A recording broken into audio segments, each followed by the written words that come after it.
రూ. 18,000 మన బ్యాంక్ అకౌంట్‌లో క్రెడిట్ అయినట్టుగా ఒక మెసేజ్ వస్తోంది. ఆ లింక్ మీద కన్ఫర్మ్ చేయమంటున్నారు. లింక్ మీద కన్ఫర్మ్ చేస్తే మన అకౌంట్‌లో ఉన్న డబ్బులన్నీ కూడా వెళ్ళిపోతున్నాయి.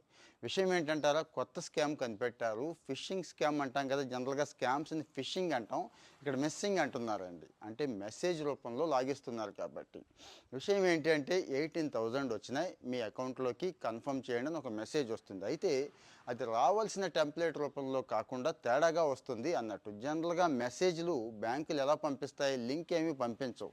జస్ట్ ఇన్ఫర్మేషన్ చెప్తాయి. కానీ వీళ్ళు ఒక లింక్ కూడా పంపిస్తూ ఉంటారు. అది కూడా ఒక నంబర్ నుంచి పంపిస్తూ ఉంటారు. 56562 ఇలా ఉంటాయి చూడండి. ఆ నంబర్ నుంచి పంపిస్తారు. యాక్చువల్‌గా బ్యాంక్ మెసేజ్ టెంప్లేట్ ఎలా ఉంటుందంటే ఎస్‌బీఐ అయితే ముందు ఎస్‌బీఐ అని, మిగిలిన బ్యాంక్స్ ఐసీఐసీఐ గానీ, హెచ్‌డీఎఫ్‌సీ గానీ వాళ్ళ బ్యాంకు పేరుండి, ఆ తర్వాత డేటు, ఆ తర్వాత మన అమౌంటు ఇలాంటి వివరాలు ఉంటాయి. ఇక్కడ మాత్రం తేడాగా ఉంటుంది టెంప్లేట్.